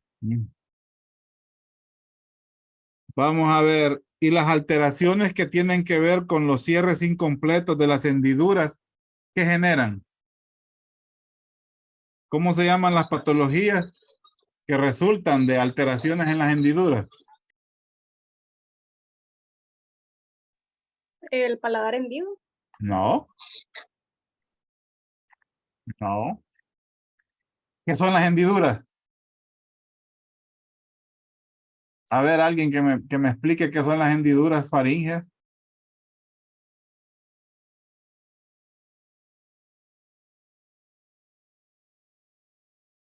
En esta clase han hablado de arcos faríngeos.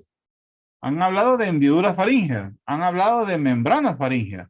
Han hablado de bolsas faríngeas y cartílagos faríngeos.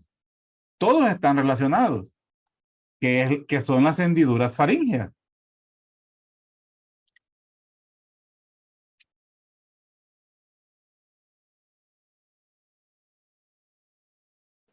La malformación del paladar secundario. No.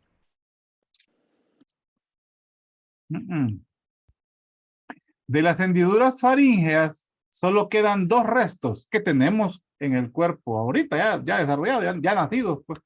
Solo quedan dos restos o dos rasgos de las hendiduras faríngeas, de dos hendiduras faríngeas. ¿Cuáles son?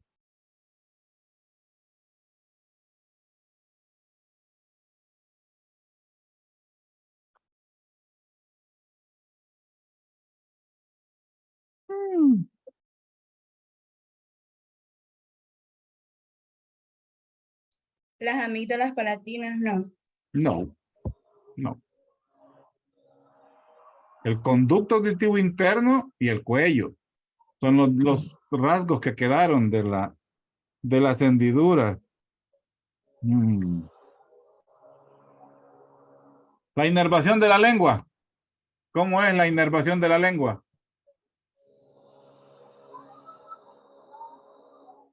Que la inervación de la lengua está dependiendo de las regiones. Por ejemplo, lo que es el cuerpo de la lengua está inervada por la rama mandibular del trigémino. De ahí está la raíz, la cual está inervada por el nervio glosofaríngeo, y está lo que es la epiglotis y el extremo posterior, que están inervadas por el nervio laríngeo superior. ¿Cuál te falta? Te falta uno. Son 4. ¿Cuál te falta? Ajá. Ah, no. ¿Y cuál es? ¿Y cómo se llama esa rama del facial? No, ya ganaste el punto, César. Ya ganaste el punto. Punto extra. ¿Cómo se llama esa rama del facial? Este,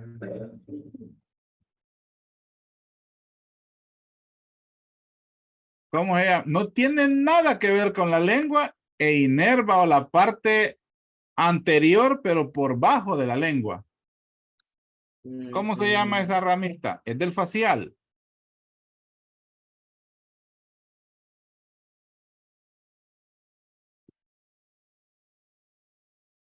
¿Cómo se llama?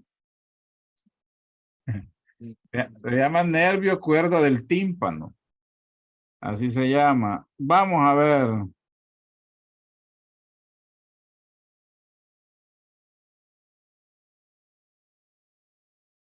Los promontorios que se forman, ¿cuáles son? Son 5. ¿Cuáles son?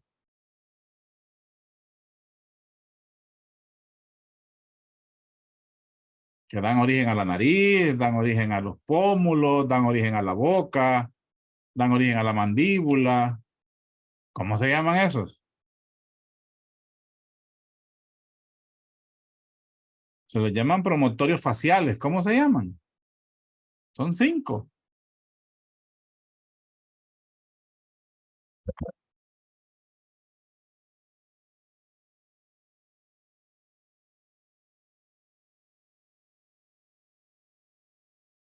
El primordio de la boca, ¿cómo se llama?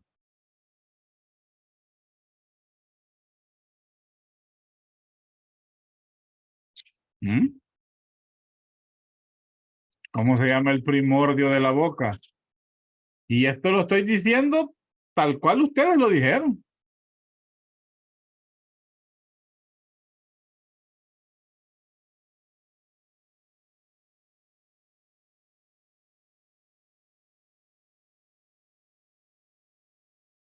¿Cómo se le llama al proceso de origen del paladar?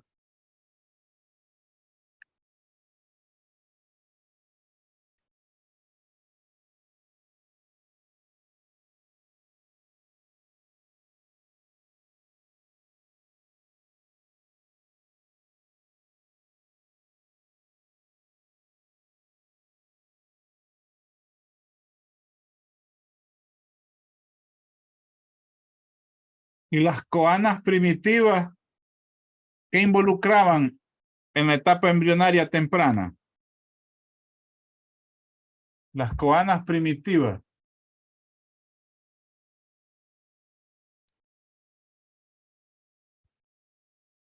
¿Qué cavidades involucraban? Al desarrollo de las cavidades nasales ¿Y? y ¿Y qué orales. más? ¿Ah?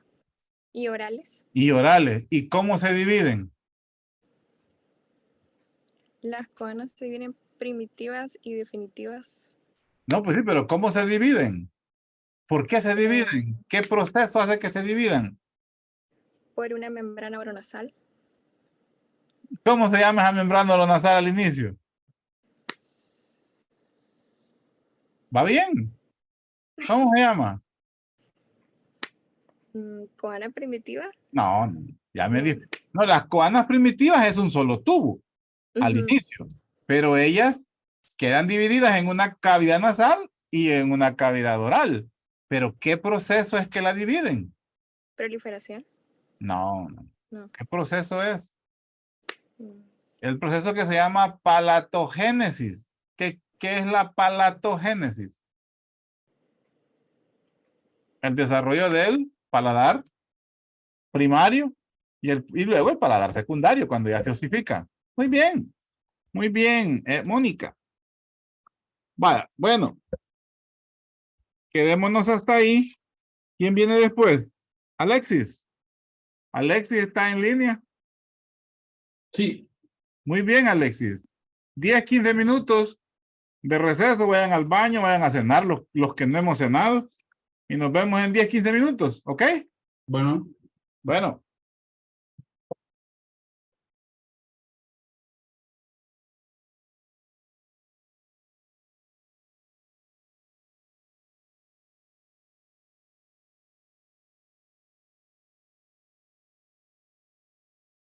Hola, hola. Espero que no se hayan ido y no pasen la voz. En la plataforma está la asistencia. Marquen asistencia, por favor.